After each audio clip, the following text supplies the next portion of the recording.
siang, Assalamualaikum warahmatullahi wabarakatuh. Perkenalkan, nama saya Damaris Denika Buah, mengajar di SMP Negeri Wasior, Kabupaten Teluk Bondama, Provinsi Papua Barat. Saya peserta PPG dalam jabatan kategori 1 angkatan kedua pada tahun 2023 di Universitas Ahmad Dahlan. Kali ini saya akan menampilkan best practice saya yang saya buat dengan metode STAR, situasi, tantangan, aksi, dan refleksi. Dengan judul meningkatkan pemahaman konsep dan hasil belajar peserta didik dalam pembelajaran matematika dengan menggunakan model pembelajaran Discovery Learning pada bangun ruang sesi datar. Nah, sekarang kita akan melihat best practice yang saya buat pada siang hari ini. Silakan, mari kita lihat. Nah, ini best practice yang saya buat dengan metode yang tadi saya sudah sebutkan, yaitu STAR, situasi, tantangan, aksi, dan refleksi. Nah, yang pertama yaitu situasi. Di sini saya ambil 3, yaitu peserta didik kurang memahami konsep dan hasil belajar dalam membuat jaring-jaring kubus dan balok, serta menghitung luas dan volume bangun tersebut. Yang kedua, media pembelajaran kurang menarik sehingga monoton dan tidak memfasilitasi gaya belajar peserta didik sesuai dengan pembelajaran yang berdiferensiasi. Yang ketiga, metode dan model pembelajaran yang belum dimengerti sehingga guru dalam mencapai pencapaian materi kurang berhasil. Namun tujuan yang akan dicapai pada best practice ini yaitu ada 3, yaitu 1, meningkatkan pemahaman konsep dan hasil belajar peserta didik dalam pembelajaran matematika melalui penerapan model Discovery Learning pada bangun ruang sesi datar. Yang kedua, meningkatkan kerjasama atau kolaborasi dalam pembelajaran kerja kelompok dalam menyelesaikan gambar jaring-jaring kubus dan balok. Yang ketiga, menumbuhkan jiwa kepemimpinan kepada peserta didik dengan kegiatan presentasi pada hasil kerja kelompok mereka. Nah, yang kedua, tantangan. Di sini para peserta didik mengalami dikasih tantangan untuk membuat jaring-jaring kubus dan balok.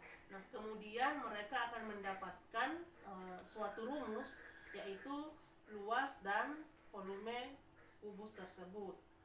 Yang ketiga, aksi yang mereka kerjakan sesuai dengan tantangan yang tadi, yaitu mereka akan membuat jaring-jaring kubus dan balok dan menemukan rumus luas dan volume. Nah, setelah itu mereka akan mempresentasikan dari setiap kelompok mereka. Setelah itu kita akan merefleksikan. Yang keempat, refleksi. Dalam refleksi ini, pembelajaran yang telah dilalui tadi yaitu membuat jaring-jaring kubus dan balok serta menemukan rumus untuk luas dan volume.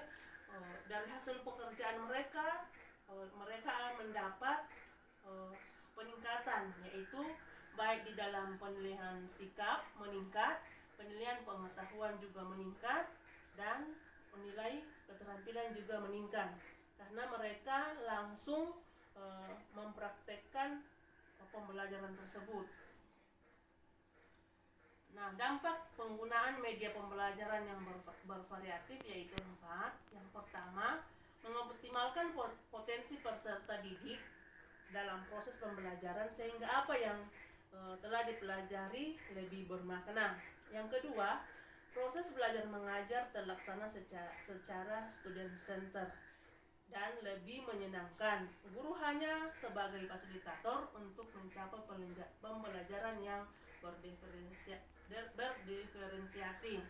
Yang ketiga, menghasilkan sebuah hasil atau karya yang dapat meningkatkan kemampuan belajar peserta didik. Hasil yang mereka dapatkan tadi yaitu mereka membuat jaring-jaring kubus dan balok. Nah, yang keempat, peserta didik lebih fokus dalam pembelajaran dan merasa senang ketika dapat menyelesaikan tugas dan mereka akan mendapat pengetahuan baru. hasil best practice yang saya buat, saya mendapatkan dua hal, yaitu banyak hal yang saya dapat selama mengikuti PPG dalam jabatan Angkatan 2 di Universitas Ahmad Dahlan. Selama kurang lebih hampir 3 bulan pelaksanaan PPG, banyak mendapat pengetahuan, wawasan ilmu baru yang nantinya saya akan terapkan di tempat tugas saya atau di SMP yang saya mengajar, SMP Negeri Wasyor. Semoga dapat membawa perubahan yang bersifat positif di tempat saya, baik kepada peserta didik maupun kepada teman-teman sejawat, bahkan seluruh pada umumnya itu di sekolah saya dapat perubahan, terlebih khusus pada pembelajaran matematika, karena kita tahu bahwa pembelajaran matematika itu sangat tidak disukai oleh peserta didik. Semoga dengan PPG ini kedepannya pembelajaran matematika tidak lagi ditakuti atau menjadi sebuah kendala bumerang dalam kehidupan peserta didik. Terlebih khusus saya mengucapkan terima kasih kepada dosen dan guru PAMU dari Universitas Ahmad Dahlan yang telah memberikan dan membentuk saya sehingga dapat memberikan perubahan bermakna dalam membuat best practice ini. Terima kasih.